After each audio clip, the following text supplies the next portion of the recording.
So let me be clear. The world is changing, a new oil order is rising, and the era of cheap energy is over. Now, just recently, OPEC cut their oil production by 2 million barrels a day, and everyone is freaking out.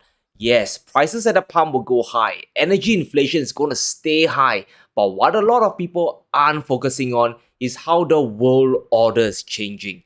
Now, inflation is going to stay high for a lot longer, and energy prices are not going to come down.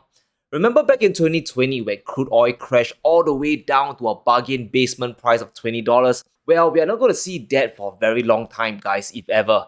Now, OPEC's willingness to cut oil production during this energy crisis tells us two things. One, they are willing to go against the wishes of the United States. And two, they are focused on protecting their self-interest and revenue. And we need to understand that oil is a limited resource. Any country with it will naturally want to sell it at a higher price to maximize profits. Doesn't matter if it's Russia, the United States, or Saudi Arabia. And here's the inconvenient truth that the world has forgotten. Fossil fuels still power the world. Over 80% of energy comes from oil, gas, and coal, so whoever controls the oil controls the world. Now, you might think that the price of oil is only set by the suppliers like OPEC, and that is true. They can pump more to lower the price or they can pump less to jack it up, but that's just one part of the equation. There's another way to influence oil prices, and that is to create or destroy demand. And this is where the United States, or more specifically the Federal Reserve, comes into play. Now, if OPEC has the power to control oil supply, then the Federal Reserve also has enormous power when it comes to controlling the world's demand for oil. Now, this is a very important concept that we need to understand. You see, the US might be one of the biggest producers of oil in the world, but they have only been net exporters for 2 years, 2020 and 2021. And the total net amount was just 160,000 barrels a day. That is nothing compared to OPEC's 2 million barrels a day of production cuts. The only way the US can influence the oil price today is by creating or destroying demand. And the weapon of choice is interest rates. The Federal Reserve is controlling the demand for oil by increasing or decreasing interest rates. We need to remember this. So since March this year, the Federal Reserve has been doing its best to crush the oil price by hiking rates, and that's the only tool they have to fight energy inflation. We all know that. But the big misconception is that the higher rates only affect the American economy. Now, this is false. Remember, the world relies on the US dollar. Over 70% of global trade is done in US dollars. Commodities, especially oil, they're all priced in the dollar. So if you want to buy oil, you need dollars. So when the US hike rates, two things happens across the world. Firstly, interest rates start to go up, making it harder for people and companies to borrow money. And this causes an economic slowdown and the demand for energy goes down. Second, currencies get devalued against the dollar and importing stuff is more expensive. So let's say you hold a British pound and because of rate hikes, your currency has fallen against the dollar by 20%. Now the price of oil for you has increased by 20% thanks to the currency crash. You now need to pay more British pounds for US dollars before you can buy a barrel of oil. That's even if the price of oil stays the same in dollar terms. And this is another form of demand destruction that's going on across the world. So if you can't flood the markets with your own domestic oil supply, you just kill the demand by hiking rates and cause a global recession. People will be too broke to buy oil, and that was the old playbook. Now, if we look at the Fed funds rate in blue versus the global price of crude oil in red, we can see every time interest rates go higher, it tends to push down the price of oil because demand can't be sustained in such an environment, especially when it causes a recession. And when interest rates are near zero, suddenly borrowing money is cheaper, demand improves, and the price of oil shoots up. So in essence, the Federal Reserve has the power to influence oil prices because the world is addicted to dollars. And OPEC understands this, and they have finally countered this move by cutting production. They are thinking to themselves, if the Fed wants to play games with the demand side, we will influence the supply side. Now, the Saudis mentioned how the move was necessary to respond to rising interest rates in the West and a weaker global economy. They know that as rate hikes continue, a global slowdown will happen, especially when winter arrives, and this could cause oil prices to drop. So they have done a preemptive strike to ensure their revenues stay high.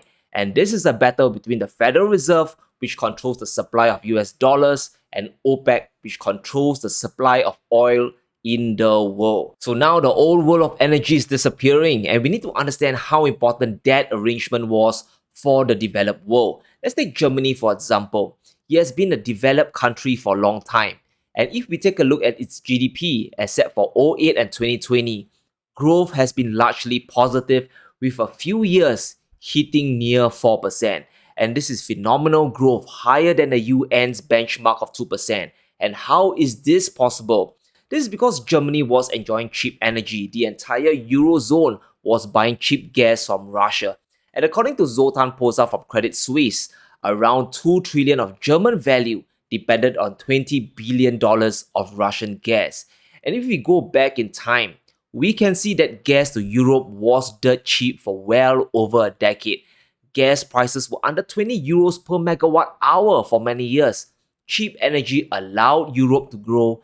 Then the invasion came and the sanctions came, and now the price of energy has soared, reaching 200 euros, 10 times the usual price. And that's why Europe is slipping into a recession. Germany already expects one in 2023 because energy is now extremely expensive. Their industries can't grow and consumers are getting squeezed. And we need to prepare for a brave new world where energy prices are not going to come down, and this will affect everything in our lives. We have the head of Singapore's central bank stating that the era of cheap money, cheap labor, and cheap energy is over. Interest rates are not going to go back to the zero lower bound that we have seen in the last 2 decades. So just imagine a world where oil prices stay elevated, maybe around $60 to $100 for years and years to come. Inflation will be high, and the Federal Reserve, they can kiss goodbye to their 2% inflation target. And what does this mean? Interest rates come down as well because demand destruction has to continue to prevent runaway inflation. Now that Russia has stopped supplying gas to Europe and OPEC is not listening to the United States anymore, things will get rough for the West and the whole world at large. Countries need to become energy independent or find a way to pay higher oil prices. And that means if America wants to dictate the price of oil, they need to do it in the physical markets. They have to unleash American energy and pump more oil. Trying to use interest rates to crush demand won't be as effective as before. OPEC will just cut production to keep prices high. So going forward, we are probably going to see a new oil order where countries with oil will be able to dictate the terms and play with energy prices. They can choose to sell cheap oil to certain parts of the world, while others will be forced to buy energy at a higher price. And we know China has been buying cheap Russian oil and gas. India also has been enjoying deep discounts from Russia. So certain parts of the world will grow faster while others will slow down. Now, I want us to imagine a world of 3 energy blocks, 3 factions that control oil production and exports to the world. There's going to be the NATO bloc, the OPEC bloc, and the Russian bloc. Now, the NATO bloc is basically oil producing countries that are allied with America. We are talking about US, Canada, and Norway. And the OPEC bloc is going to include Saudi Arabia, the Emirates, and Qatar. And the Russian bloc, well, is Russia.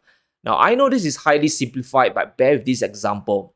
So all of these 3 regions will be in charge of influencing the oil price. NATO will supply to NATO countries. For example, 97% of Canada's oil already goes into the United States. And now Norway is more or less the exclusive energy supplier to the EU. And the Russian situation is very simple. They can only sell to China and the rest of Asia because of Western sanctions. So cheap oil in the East will likely stay in the East. And China can export it to the West but at a high markup like what they are doing with Russian gas. Now OPEC will be very interesting. They will probably sell oil to everyone at a fair price, which they will control of course. And let's think to ourselves, why can they dictate the price of oil?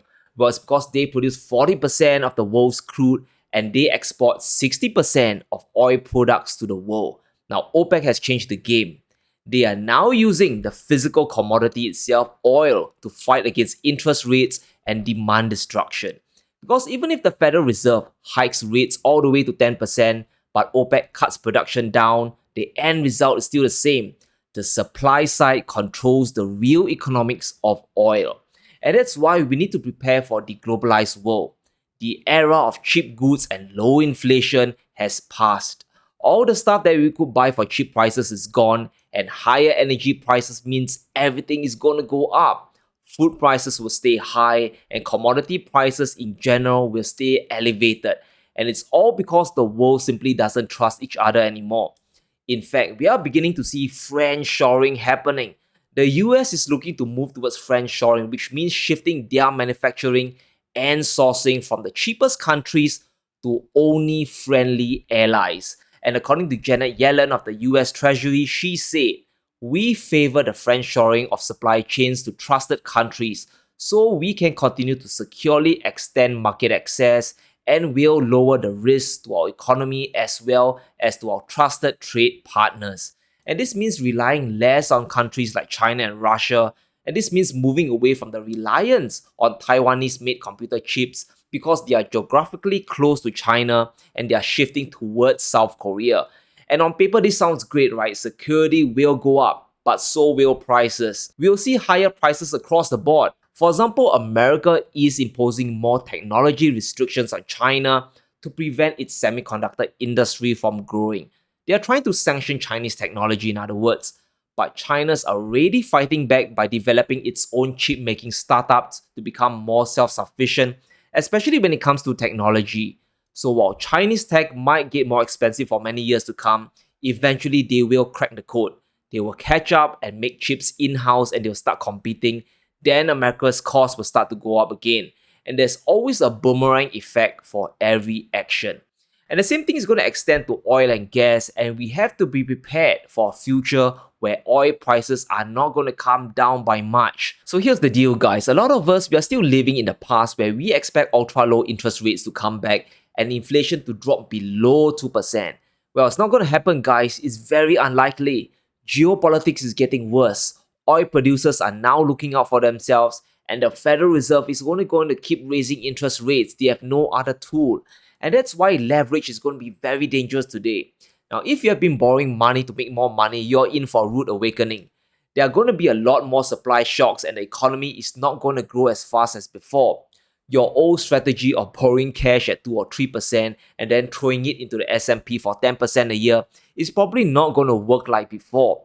If there's another rise in oil prices and the economy slows down while interest rates spike up, now suddenly you are caught. Just imagine if you took out a loan in 2021 to buy stocks, your interest rate has probably tripled, while your stocks are down 20 or even 30%. Now you're a victim of Wall Street. And that's why the best position to be in is to stack cash and stay liquid. If you're buying anything, buy it outright with cash. There's no point in borrowing money and getting into a mountain of debt. Your interest payments will just eat up your returns. Let's stay smart and don't let the system play you. And when demand destruction happens, come in with cash and snap up those assets. So let me know what you think. Is the world prepared for a new oil order? Can the economy survive higher energy prices? Let me know in the comments below. Stay safe, be sure to smash the like button and subscribe as we navigate through these insane times.